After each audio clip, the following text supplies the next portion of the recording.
Greetings to all. My topic is Community Well-Being and Assessment Among Household. Prepared by myself and co-authored by Dr. Vineet K.M., Assistant Professor of Commerce, Government College, Tripundra. Let's begin with the introduction. Community is the place where people who care about each other and the place they live create as they interact on a daily basis.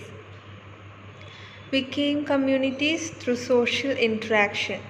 Communities can be of place-based like neighborhood, municipality, or can be defined by interest like religion, Facebook, and go on.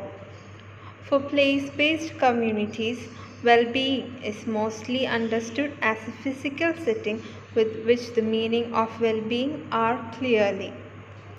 We live in a community because as human being considered as a social animal, we need a sense of belonging, and that sense of belonging is what connects us to many relationships that we develop.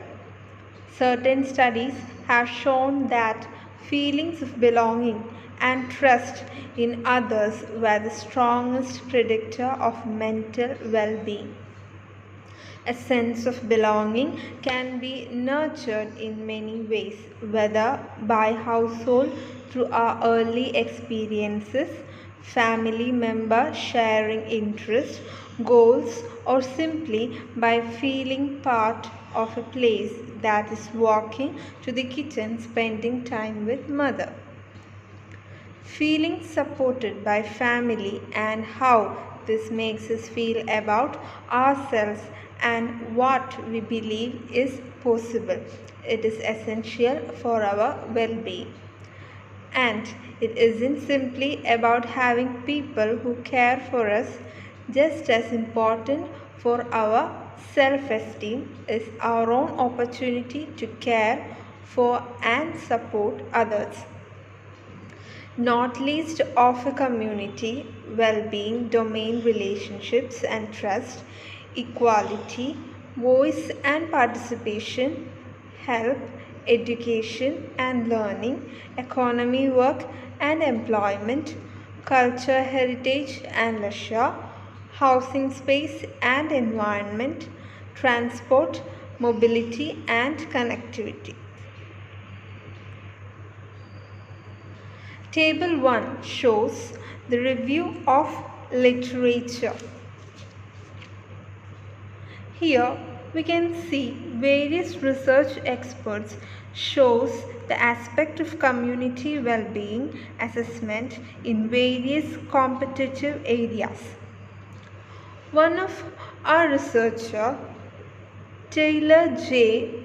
Vanderweel, studies that measurement of community well-being that can be converted by numerous specific contests, and he finds out that community well-being is useful for tracking and assessment of individual relationships, health, and it can be used for the improvement of community well-being. And also one of our researcher, Sharon B. Merriam and Youngwak He, studies that argued that the promotion of lifelong learning among older adults can significantly contribute to community well-being, and it results learning activities of older adults promote an activity and engaged lifestyle that helps create and perceive community. Statement of problem. The study focuses on the evaluation of community well-being among households. We have to identify the issues of each household consider important for their community for now and future generation. In community, we can see different categories of family like nuclear, single parent family, grandparent family having their own different situations and problems. We should make an assessment, especially in this critical situation, whether they are comfortable having a good health condition, feeling safe, happy. Such consideration by others make feel safe at some extent. So, it is required to conduct a study to identify whether they are passing through that unfortunate situation. Conceptual model says that individual well-being and social well-being together comes to community well-being, and that gives us happiness. Objectives is to study the community well-being among households and also to evaluate the relation between community well-being and happiness. Scope of the study: the present study is limited to certain factors which are related to community well-being among households by considering social, economic, environment conditions by households and their communities. Methodology says the present study is empirical in nature, using both primary and secondary data. Primary data has been collected through Google Forms.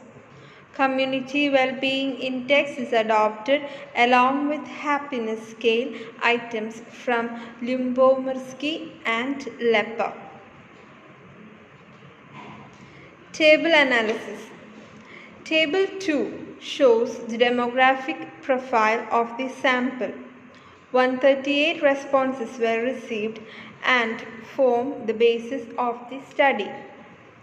Various variables in this study is gender, age, education, occupation, annual income, region. Table 3 shows reliability statistics. The constructs are found to be reliable with Cronbach's alpha value above 0.7. Table 4 shows test of normality. Data is not found to be normally distributed, and non-parametric procedures are used to draw inferences. Table 5 shows the figures of individual well-being, social well-being, community well-being, and happiness by using mean and median. Well-being measures and happiness produced high significant values, which is promising in the context. Table 6 shows the correlation analysis. By using Spearman rank correlation, it is shown that individual well-being, social well-being, and community well-being are correlated with happiness.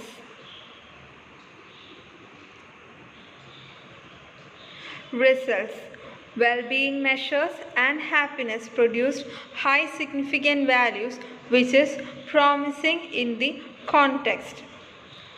Community well-being is significantly positively correlated with happiness, and also individual well-being is significantly positively correlated with happiness, and social well-being is not found to be significantly correlated with happiness.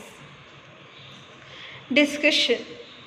Community well-being is the combination of social, economic, environmental, culture, and political conditions identified by individuals, and their communities are essential for them to flourish and fulfill their potential. More research using extended dimensions is proposed to understand the influence of different factors on general happiness. Thank you.